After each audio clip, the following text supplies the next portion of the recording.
കർത്താവിൻ്റെ ധന്യ തിരുനാമം വാഴ്ത്തപ്പെടുമാറാകട്ടെ. ഈ ശബ്ദപരിധിക്കുള്ളിൽ ഞങ്ങളെ അടുത്ത മകലയുമായി ശ്രദ്ധിക്കുന്ന മാങ്കൂട്ടത്തുള്ള ഏറ്റവും സ്നേഹനിധികളായ വ്യാപാരികൾ, വഴിയാത്രക്കാരായി വന്നു പോകുന്ന പ്രിയപ്പെട്ടവർ, ഭവനത്തിൻ്റെ അകത്തളത്തിലൊക്കെ ഇരുന്ന് ഈ ഉച്ചസമയം ഞങ്ങളെ ശ്രദ്ധിച്ചുകൊണ്ടിരിക്കുന്ന ബഹുമാനമുള്ള എല്ലാ നാട്ടുകാർക്കും വീണ്ടും വരുന്ന ലോകരക്ഷകനാകുന്ന യേശുക്രിസ്തുവിൻ്റെ വിലയേറിയ നാമത്തിൽ ഞങ്ങളുടെ സ്നേഹ അഭിവാദനങ്ങൾ അർപ്പിക്കുന്നു.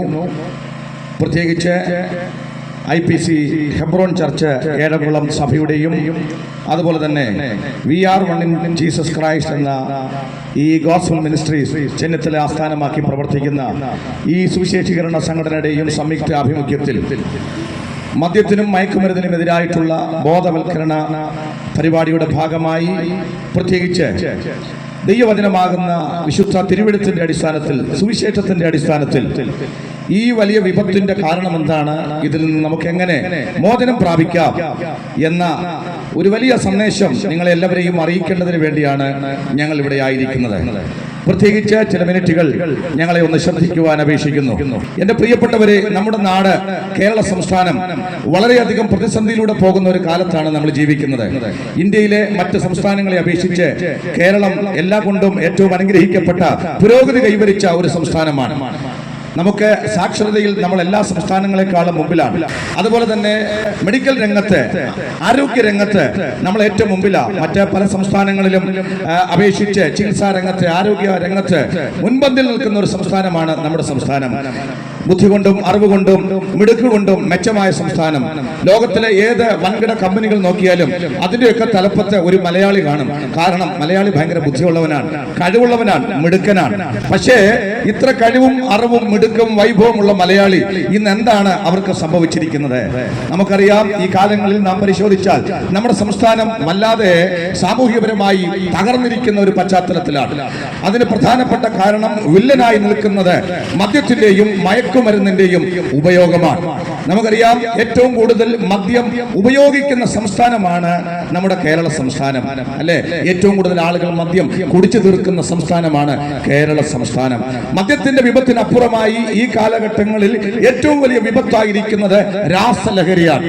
MDMA മുതലായ രാസലഹരിയുടെ ഉപയോഗം നമ്മുടെ സംസ്ഥാനത്ത് വല്ലാതെ വർദ്ധിച്ചിരിക്കുന്നു. നമ്മുടെ സ്കൂൾ കുഞ്ഞുങ്ങൾ മുതൽ അല്ലെ പ്രായമുള്ള ആളുകൾ വരെ ഇതിനടിമകളായി. അതിന്റെ ദൂഷ്യഫലമായി ഓരോ ദിവസവും പത്രമാധ്യമങ്ങളിലൂടെ കാണുന്ന വാർത്തകളൊക്കെ ഞെട്ടിപ്പിക്കുന്ന വാർത്തകളാണ്, അല്ലെ? കൊച്ചു കുഞ്ഞുങ്ങൾ വരെ അല്ലെ പിച്ചിച്ചിന്തപ്പെടുന്ന നമ്മുടെ നാട്. എന്താണ് മനുഷ്യൻ ഇതൊക്കെ ഈ ലഹരി അകത്തു ചെന്ന് കണ്ണു കാണാത്തവനായി, സ്വന്തം അമ്മയെ അറിയാൻ വയ്യാത്ത, സഹോദരിയെ അറിയാൻ വയ്യാത്ത, അപ്പനെ അറിയാൻ വയ്യാത്ത അല്ലെ മനുഷ്യരായി നമ്മൾ അകപ്പതിച്ചിരിക്കുന്നു. എന്റെ പ്രിയപ്പെട്ടവരെ, നിങ്ങൾ എല്ലാവരും അറിയേണ്ട ഒരു വലിയ യാഥാർത്ഥ്യം, ദൈവം മനുഷ്യനെ വിശേഷവതിയായി സൃഷ്ടിച്ചതാണ്. പക്ഷേ മനുഷ്യൻ ഇന്ന് മൃഗത്തെക്കാൾ അതപ്പതിച്ച ഒരു ജീവിതമാണ് നയിച്ചുകൊണ്ടിരിക്കുന്നത്. അതിനാക്കം കൂട്ടിയിരിക്കുന്നതോ ഈ മദ്യവും മയക്കുമരുന്നിന്റെ ഉപയോഗം. ഈ സ്വഭാവത്തിന് വ്യത്യാസം വരണമെങ്കിൽ നല്ല വിദ്യാഭ്യാസം കൊടുത്താൽ ആളുകൾ നന്നാകും. എന്തേ നല്ല വിദ്യാഭ്യാസമൊക്കെ ഉണ്ടായി, പക്ഷേ പിടിക്കപ്പെടുന്ന ഈ കൊലപാതകത്തിലും ഈ വലിയ പ്രതിസന്ധികളിലുമൊക്കെ പിടിക്കപ്പെടുന്നവരുടെ ചരിത്രം പരിശോധിച്ചാൽ നല്ല വിദ്യാഭ്യാസമുള്ളവരാ, ഡോക്ടർമാരും എഞ്ചിനീയർമാരും ഉന്നതമായ വിദ്യാഭ്യാസമുള്ളവരാ. എന്താ സംഭവിച്ചത്? വിദ്യാഭ്യാസം കൊണ്ട് മനുഷ്യന്റെ പാപത്തിന്, മനുഷ്യന്റെ പ്രശ്നത്തിന് പരിഹാരം വരുത്താൻ കഴിയുകയില്ല. ഒരു കാര്യം മാത്രം സംഭവിച്ചു. എന്താണെന്നറിയാമോ? മനുഷ്യന് വിദ്യാഭ്യാസം കൂടിയപ്പോ, അറിവ് കൂടിയപ്പോ ചെയ്യുന്ന തെറ്റും മറച്ചു വെക്കാൻ അവന് നന്നായി കഴിഞ്ഞു, അല്ലെ?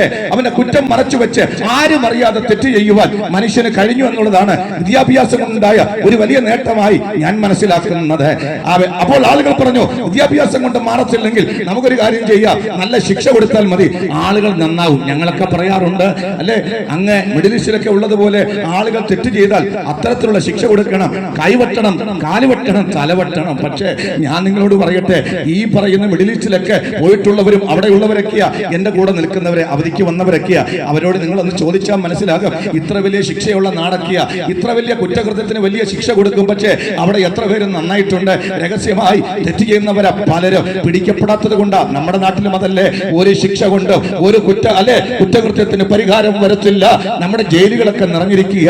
ഈ സമയങ്ങളിൽ ഒരുപാട് കുറ്റകൃത്യങ്ങൾ ചെയ്യുന്നവരെ ജയിലിൽ പിടിച്ചിടുന്നുണ്ട്. ആളുകളൊക്കെ പറയുന്നുണ്ട്, അല്ലെ, ആരോഗ്യമില്ലാതെ ക്ഷീണിച്ച് ആകെ കൊലം കെട്ടാണ് ജയിലിലേക്കൊക്കെ പോകുന്നത്. അവിടുത്തെ നല്ല ആഹാരമൊക്കെ കഴിച്ച് ആളുതാ ശക്തന്മാരായി കരുത്തന്മാരായി വരിക. ചെറിയ കുറ്റം ചെയ്തവനൊക്കെ അകത്ത് കയറിയിട്ട് അവിടെ ചെന്ന് വലിയ ക്രിമിനലുകളുമായി കൂട്ടുകൂടി തിരിച്ചിറങ്ങുമ്പോ അവൻ വലിയ പദ്ധതികൾ ആസൂത്രണം ചെയ്യുക. എന്റെ പ്രിയപ്പെട്ടവരെ, വചനം കേൾക്കുന്ന ഞങ്ങളെ ശ്രദ്ധിക്കുന്ന സുവിശേഷ സന്ദേശം ശ്രദ്ധിക്കുന്ന നിങ്ങളോട് പറയട്ടെ, മനുഷ്യന്റെ ഒരു തരത്തിലുമുള്ള ശിക്ഷാവിധി കൊണ്ട് മനുഷ്യന്റെ സ്വഭാവത്തിന് മാറ്റം വരുത്താൻ പറ്റുകയില്ല. മതങ്ങൾ ഉണ്ടെങ്കിൽ മനുഷ്യന് മാറ്റം വരുമെന്ന് ചിന്തിച്ചു. ഭാരതത്തിൽ അല്ലെ ഹൈന്ദവ മതവും ഇസ്ലാം മതവും ജൈനമതം ബുദ്ധമതം അങ്ങനെ അല്ലെ ക്രൈസ്തവ മതം, മതങ്ങളുടെ ഈറ്റില്ലമാ നമ്മുടെ നാട്. മതങ്ങൾ പോരാഞ്ഞിട്ട് മനുഷ്യ ദൈവങ്ങൾ അവതരിച്ചിരിക്കുന്ന ഒരു നാട്. ഈ മതങ്ങൾക്കും മനുഷ്യ ദൈവങ്ങൾക്കും ഈ ലോകത്തെ മനുഷ്യന്റെ കുറ്റകൃത്യത്തിന് പാപത്തിന് പരിഹാരം വരുത്തുവാൻ, തെറ്റിൽ നിന്ന് മനുഷ്യനെ നേരെയാക്കാൻ പറ്റുകയില്ല. പകരം അത് കൂടി വരിക. പിടിക്കപ്പെടുന്നവരിൽ അവരുടെ മതമനുഷ്ഠിച്ചൊന്നും പോകണ്ട. പക്ഷെ ഒരു കാര്യം അറിയാം, അവൻ എല്ലാവരും പലതരത്തിൽ അവൻ ദൈവത്തെ വിളിക്കുന്നവരോ അല്ലാത്തവരോ ഒക്കെ ആയിരിക്കാം. ഞാൻ പറഞ്ഞതിന്റെ താല്പര്യം, മതങ്ങൾക്ക് മനുഷ്യനെ രക്ഷിക്കാൻ കഴിയുകയില്ല. ഇവിടുത്തെ ശാസ്ത്ര സാങ്കേതിക വിദ്യകൾക്ക് മനുഷ്യനെ രക്ഷിക്കാൻ കഴിയുകയില്ല. നല്ല സാഹിത്യ അഭിരുചി ഉണ്ടായാൽ മനുഷ്യനെ രക്ഷിക്കാൻ കഴിയുമെന്ന് പറഞ്ഞു. പക്ഷേ ഒരു സാഹിത്യത്തിനും ഒരു നോവലിനും ഒരു കഥയ്ക്കും മനുഷ്യന്റെ ഉള്ളിലെ ഈ പാപവാസനയെ അക്രമവാസനയെ രക്ഷിക്കാൻ കഴിയുകയില്ല. എന്താ സുഹൃത്തെ മനുഷ്യന്റെ പ്രശ്നം? ഞങ്ങൾ പറയാം, മനുഷ്യന്റെ പ്രശ്നം പുറമേയുള്ള പ്രശ്നമല്ല, മനുഷ്യന്റെ അകത്താണ് പ്രശ്നം. ആ പ്രശ്നം എവിടെയാ? മനുഷ്യന്റെ ഹൃദയത്തിലാ. ബൈബിൾ പറയുന്നത് ഹൃദയം എല്ലാത്തിനേക്കാളും കപടവും വിഷവുമുള്ളതാ. പുറമേ കാണുമ്പോൾ ചിരിക്കും കേട്ടോ, നല്ല വസ്ത്രമൊക്കെ ധരിച്ചിട്ടുണ്ട്, പക്ഷേ അകത്ത് ഒരു പാപപ്രകൃതി ഉണ്ട്, അശുദ്ധിയുണ്ട്, തിന്മയുടെ ഒരു അനുഭവമുണ്ട്, മൃഗവാസനയുണ്ട്. ഇത് മനുഷ്യനിൽ എങ്ങനെ വന്നു? തിരുവെഴുത്ത് പറയുന്നത് ദൈവം മനുഷ്യനെ തേജസ്സുള്ളവനായി സൃഷ്ടിച്ചെന്ന, തന്റെ സ്വരൂപത്തിൽ സൃഷ്ടിച്ചെന്ന. പക്ഷേ ദൈവസ്വരൂപത്തിൽ സൃഷ്ടിക്കപ്പെട്ട മനുഷ്യൻ പാപം ചെയ്ത് ദൈവത്തോട് അനുസരണക്കേട് കാണിച്ച് ദൈവത്തിന്റെ തേജസ് നഷ്ടപ്പെട്ട് പാപത്തിൽ നികൃഷ്ടരായി തീർന്ന് അധർമ്മികളായി മാറി. ആ പാപത്തിന്റെ ശിക്ഷയാണ്, ആ പാപത്തിന്റെ ഫലമായിട്ടാണ് മനുഷ്യൻ ഇങ്ങനെ അധപ്പതിച്ചത്. മനുഷ്യന്റെ ഹൃദയം മലിനമായി തീർന്നു. അല്ലേ? ദൈവത്തെ കുറിച്ചുള്ള ചിന്ത വിട്ട് മനുഷ്യൻ സ്വയമായി ജീവിക്കാൻ പറ്റൂ? ജീവിക്കാൻ തീരുമാനിച്ചു. ചോദിക്കട്ടെ, ആളുകളോട് ചോദിക്കുക, നിങ്ങൾ ദൈവത്തെ അനുസരിക്കാൻ തയ്യാറാണെന്ന് ചോദിച്ചാൽ മനുഷ്യന് വയ്യ. അവന് തന്നിഷ്ടത്തിന് നടക്കണം, തന്റെ താല്പര്യത്തിന് വേണ്ടി ജീവിക്കണം. അങ്ങനെ ദൈവത്തെ ഉപേക്ഷിച്ച് ജീവിച്ച മനുഷ്യൻ പാപം ചെയ്ത് അധപ്പതിച്ച് ഇന്ന് കാണുന്ന ഈ നിലയിലെത്തി എന്ന് പഠനം കേൾക്കുന്ന പ്രിയപ്പെട്ടവരെ, മനുഷ്യന്റെ ഹൃദയത്തിന് മാറ്റം കൊടുക്കാൻ ആർക്ക് പറ്റും? കൗൺസിലിംഗ് കൊണ്ട് മനുഷ്യന്റെ ഹൃദയത്തിന് മാറ്റം വരാൻ പറ്റുമോ? ഇല്ലവേ ഇല്ല. മനുഷ്യന്റെ ഹൃദയത്തിന് പരിഹാരം വരുത്തുവാൻ അവൻ ഞങ്ങൾ എന്ന് പറയുന്ന ഈ സന്ദേശത്തിന് കഴിയും. അപ്പോൾ നിങ്ങൾ ചോദിച്ചേക്കാം, കേവലം ഒരു പ്രസംഗം കൊണ്ട് എന്ത് രൂപാന്തരമാ പാസ്റ്ററെ? ഇതൊരു കേവലമായ പ്രസംഗമല്ല. ഇന്ന് മാങ്കൂട്ടത്തിൽ ഈ സുവിശേഷ സന്ദേശം കേൾക്കുന്ന നിങ്ങളോട് ഞങ്ങൾ വിളിച്ചു പറയട്ടെ, ഞങ്ങൾ ഈ പ്രസംഗിക്കുന്ന ഈ സന്ദേശം, ഈ സുവിശേഷത്തിന് തിരുവെഴുത്ത് പറയുന്ന ഒരു കാര്യമുണ്ട്. ഇത് വിശ്വസിക്കുന്നവർക്ക് പാപമോചനം വരുത്തുന്ന ദൈവത്തിന്റെ ശക്തിയാ. മാങ്കൂട്ടത്തിൽ വിശ്വസിക്കുന്ന വചനം കേൾക്കുന്ന പ്രിയപ്പെട്ടവരെ, സാധാരണ കേൾക്കുന്ന ഒരു സന്ദേശമല്ല ഞങ്ങൾ ഇവിടെ പ്രസംഗിക്കുന്നത്. കേൾക്കുന്നവർ വിശ്വസിച്ചാൽ വിശ്വസിക്കുന്നവരുടെ ഉള്ളിൽ മാറ്റം വരുത്തി, അവരുടെ പാപ സ്വഭാവത്തിന് വ്യത്യാസം വരുത്തി, അവരുടെ അശുദ്ധ ജീവിതത്തിന് വ്യത്യാസം വരുത്തി, അവരുടെ ആസക്തികൾക്ക് വ്യത്യാസം വരുത്തി അവരെ രൂപാന്തരപ്പെടുത്തുന്നതാണ് ഞങ്ങൾ ഇവിടെ പ്രസംഗിക്കുന്ന സന്ദേശം. കാരണം ഞങ്ങളിവിടെ പ്രസംഗിക്കുന്ന സന്ദേശം ഏതെങ്കിലും രാഷ്ട്രീയ പാർട്ടിയുടെ സന്ദേശമല്ല, ഏതെങ്കിലും നയങ്ങളല്ല, ഏതെങ്കിലും ഇസങ്ങളല്ല. ഞങ്ങൾ ഇവിടെ പ്രസംഗിക്കുന്ന സന്ദേശം ലോക ചരിത്രത്തെ അല്ലെ ഇത്രത്തോളം സ്വാധീനിച്ച് കോടിക്കണക്കിന് മനുഷ്യരെ സത്യത്തിലേക്കും നീതിയിലേക്കും നയിച്ച് നിത്യജീവന്റെ ഉടമകളാക്കി തീർത്ത് നല്ല മനുഷ്യരാക്കി സമൂഹത്തിനും രാഷ്ട്രത്തിനും എല്ലാം കൊള്ളാകുന്ന നല്ല പൗരന്മാരാക്കി തീർത്ത യേശു ക്രിസ്തു എന്ന അവൻ ദൈവപുത്രന്റെ സുവിശേഷമാണ് ഞങ്ങൾ ഇവിടെ പ്രസംഗിക്കുന്നത്. നിങ്ങൾ ചോദിച്ചില്ലേ, യേശു ക്രിസ്തുവിന് എങ്ങനെയാ മനുഷ്യന്റെ ഈ പാപ സ്വഭാവത്തിന് വ്യത്യാസം വരുത്താൻ കഴിയുന്നത്? വിശുദ്ധ തിരുവെഴുത്ത് പറയുകയാണ്, പുത്രൻ നിങ്ങൾക്ക് സ്വാതന്ത്ര്യം വരുത്തിയാൽ നിങ്ങൾ സാക്ഷാൽ സ്വതന്ത്രരാകും. മാങ്കൂട്ടത്തിൽ വചനം കേൾക്കുന്ന പ്രിയപ്പെട്ടവരെ, കർത്താവായ യേശു ക്രിസ്തുവിനോട് നിങ്ങളെന്ന് പറഞ്ഞാൽ മതി, കർത്താവേ എന്റെ ഈ പാപ സ്വഭാവത്തിന് ഒരു വ്യത്യാസം വരുത്തണം, എന്റെ അശുദ്ധ സ്വഭാവത്തിന് ഒരു വ്യത്യാസം വരുത്തണം, എനിക്കൊരു പുതിയ ഹൃദയം തരണം. പ്രാർത്ഥിക്കുന്നവരുടെ ഉള്ളിലേക്ക് ക്രിസ്തു വരും. അവരുടെ പാപ സ്വഭാവങ്ങളെ, അവരുടെ അശുദ്ധമായ ജീവിത നടപടികളെ ക്രിസ്തു പരിഹരിക്കും. അതിനെന്താ തെളിവെന്ന് ചോദിച്ചാൽ, നിങ്ങളുടെ മുമ്പിൽ ഇന്ന് വചനം പറയുന്ന ഞങ്ങളെല്ലാവരും അതിന് സാക്ഷികളാ. ഞങ്ങൾ മാത്രമല്ല, കോടിക്കണക്കിന് മനുഷ്യർ വിളിച്ചു പറയും, എന്റെ ജീവിതത്തെ, എന്റെ അശുദ്ധ ജീവിതത്തെ, എന്റെ പാപ ജീവിതത്തിന് വ്യത്യാസം വരുത്തി എന്നെ ഒരു നല്ല മനുഷ്യനാക്കി മാറ്റിയത് യേശു ക്രിസ്തു മരിക്കുവാണെന്ന് സാക്ഷ്യം പറയാൻ കോടിക്കണക്കിന് മനുഷ്യരുണ്ട്. അതുകൊണ്ടാണ് ഈ മഴയുടെ വല്ലാത്ത കാഠിന്യമുള്ളപ്പോഴും ഈ പ്രശ്നമുള്ളപ്പോഴും ഞങ്ങൾ ഈ കവലയിൽ നിങ്ങളെ തേടി വന്നത്. നിങ്ങളും ഇന്ന് യേശുക്രിസ്തുവിനെ വിശ്വസിച്ചാൽ നിങ്ങളുടെ പാപത്തിന്, നിങ്ങളുടെ അശുദ്ധ സ്വഭാവത്തിന് വ്യത്യാസം വരും. ഒരു കാര്യം കൂടെ പറഞ്ഞ് ഞങ്ങൾ ആ ഭാഗം അവസാനിപ്പിക്കാം. യേശുക്രിസ്തു എങ്ങനെയാ ഈ പാപത്തിന്റെ പരിഹാരത്തിന്, അശുദ്ധ സ്വഭാവത്തിന്, മനുഷ്യന്റെ തിന്മയ്ക്ക് പരിഹാരം വരുത്തിയതെന്ന് കൂടെ ഞാൻ പറയാം. അതിനെ കർത്താവ് ചെയ്ത മാർഗം എന്ന് പറയുന്നത്, അവൻ തന്റെ സ്വന്തം ശരീരത്തെ മനുഷ്യജാതിക്ക് വേണ്ടി അർപ്പിച്ചു കൊടുത്തു. അവൻ ക്രൂശിൽ മരിച്ചു. മാങ്കൂട്ടത്തിൽ കാണുന്ന എല്ലാവർക്കും എന്നെ കൂടെ ഇതറിയാം. അവൻ ദുഃഖവെള്ളിയാഴ്ചയൊക്കെ അറിയാവുന്നവരാ പലരും. എന്താ ദുഃഖവെള്ളിയാഴ്ച ആചരണത്തിന്റെ പ്രത്യേകത? അല്ലെങ്കിൽ അങ്ങനെ ഒരു ദിവസം ഇവിടുത്തെ ക്രൈസ്തവ സമൂഹം ആചരിക്കുന്നല്ലോ. അതെ, നസ്രായനായ യേശു കാൽവറി ക്രൂശിൽ മനുഷ്യജാതിയുടെ പാപപരിഹാരത്തിന് വേണ്ടി മരിച്ച ദിവസമാ. ഇന്ന് വചനം കേൾക്കുന്ന പ്രിയപ്പെട്ടവരെ, എന്തിനാ യേശു മരിച്ചത്?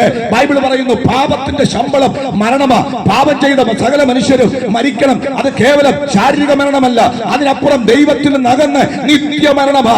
ആ നിത്യമരണത്തിൽ നിന്ന് മനുഷ്യരെ രക്ഷിച്ച് ദൈവമക്കളാക്കി തീർക്കുവാൻ ദൈവം തന്റെ പുത്രനെ ഈ ലോകത്തിലേക്ക് അയച്ചു.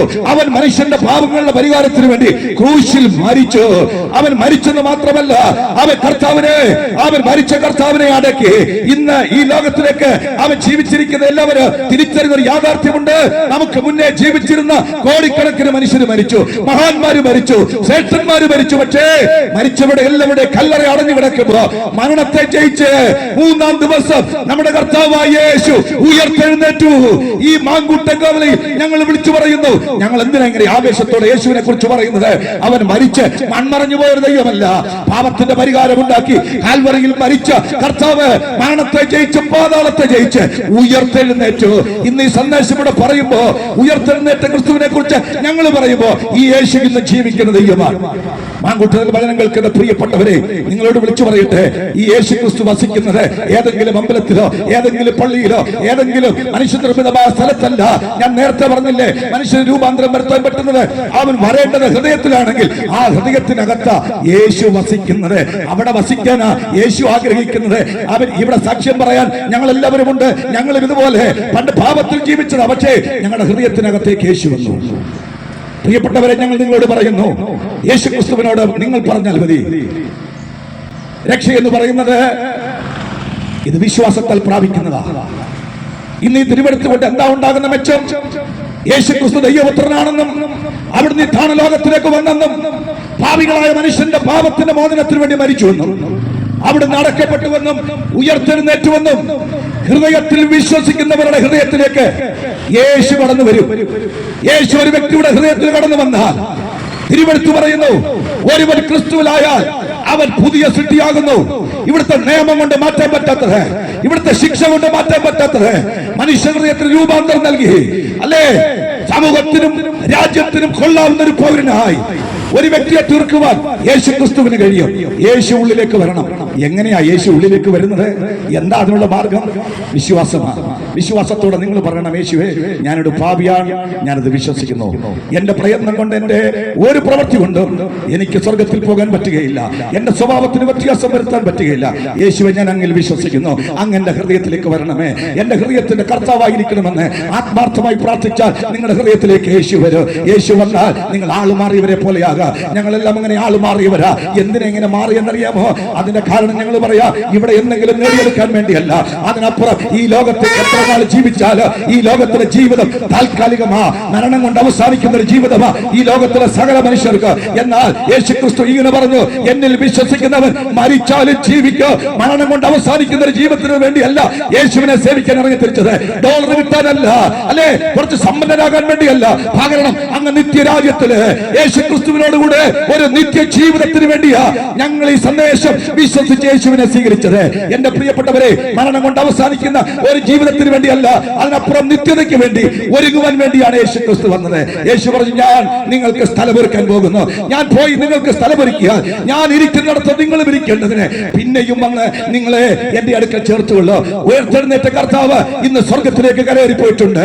2024 വർഷമായി ഞങ്ങൾ ആവലോടെ കാത്തിരിക്കുന്നു. ഞങ്ങൾ മാത്രമല്ല, ജനകോടികൾ അവനെ കാത്തിരിക്കുന്നു. തിരുവെടുത്തു പറയുകയാ, അവൻ മടങ്ങി വരാൻ സമയമായി, യേശു മടങ്ങി വരാൻ സമയമായി. എന്റെ പ്രിയപ്പെട്ടവരെ, തന്നെ കാത്തിരിക്കുന്ന ജീവിത രക്ഷയ്ക്ക് വേണ്ടി അവൻ മടങ്ങി വരാൻ സമയമായി.